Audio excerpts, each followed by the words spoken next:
Plus de Français au Rolex Paris Masters, c'est une bonne nouvelle pour l'équipe de France féminine de basket 3 contre 3. Le beau bilan des équipes féminines en Eurocoupe de basket ou encore un derby de Los Angeles épique en NBA, c'est le menu de la revue sport du 2 novembre.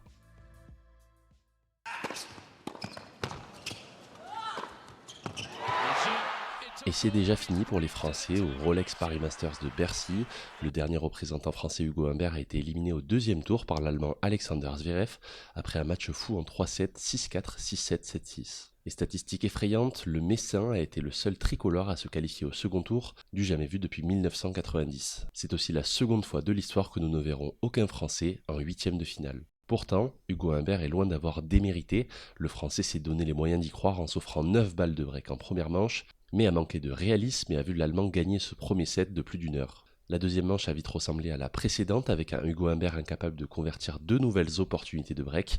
Alexander Zverev va même servir pour le match à 5-4. C'est le moment que choisit le Messin pour réussir son premier break du match et emmener son adversaire au tie-break qu'il remporte pour aller disputer une manche décisive.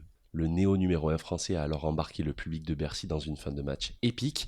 Il a d'abord breaké Zverev à 2-2 avant de subir un débreak du numéro 9 mondial à 4-3. Un scénario qui va emmener les deux hommes dans un nouveau tie-break. Déterminé et porté par son public, Hugo Humbert a pris le dessus et a creusé l'écart à 5-2, mais à 2 points de remporter le match, l'Allemand a fait déjouer Humbert à l'expérience pour s'adjuger 5 points consécutifs et remporter le match.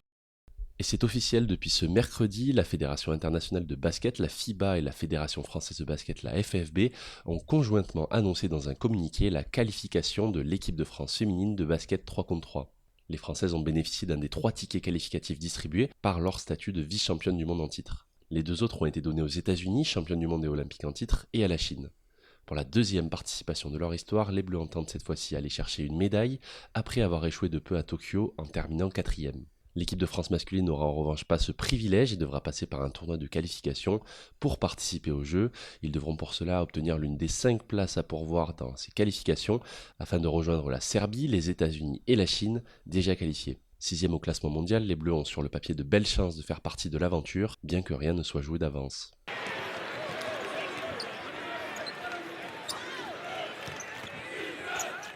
Bilan presque parfait pour les équipes féminines françaises engagées en Eurocoupe ce mercredi. 4 équipes sur 5 se sont imposées sur les parquets. Bourges a enregistré sa 4e victoire dans la compétition en allant s'imposer très largement à Antalya, 67-99. La Lituanienne Camille Nachiket s'est particulièrement illustrée dans ce match et a terminé meilleure marqueuse du match avec 24 points. Bourges reste en tête du groupe H. L'AT Montpellier s'est imposé sur le parquet des Polonaises de Sosnowiec. Les Montpelliéraines n'ont plus été menées au score après avoir pris le devant au premier quart-temps.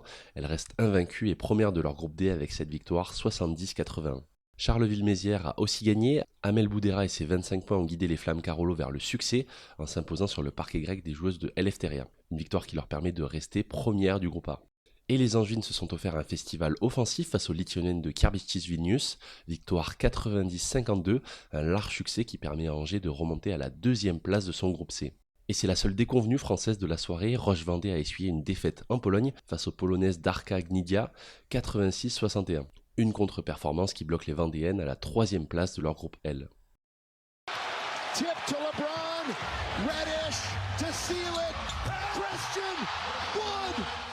Et fin de règne pour les Clippers sur la ville de Los Angeles. Les Lakers ont remporté cette nuit le derby face à leurs voisins après un match qui a été jusqu'aux prolongations, 130-125. Les coéquipiers de LeBron James mettent ainsi fin à une véritable série noire après avoir subi 11 défaites consécutives face aux Clippers. Pourtant, il y avait sur le parquet un duo de feu côté Clippers, avec un Kawhi Leonard auteur de 38 points et 6 rebonds, un Paul George à 35 points et 6 rebonds. Les Los Angeles Clippers vont même avoir jusqu'à 19 points d'avance au 3e quart-temps. C'était sans compter sur un LeBron James qui semble vieillir comme le bon vin. Avec 12 points inscrits rien que sur le dernier quart-temps, l'Américain a mené son équipe à la prolongation avant de forcer la décision. Il a inscrit sur le parquet 35 points, fait 12 rebonds et réalisé 6 passes décisives, une prestation impressionnante qui lui offre un nouveau record. Le Chosen One vient de terminer son 81e match à plus de 30 points marqués après ses 35 ans, et bat ainsi la marque de Karl Malone. Quelque chose nous dit que LeBron James n'a pas encore fini de nous impressionner.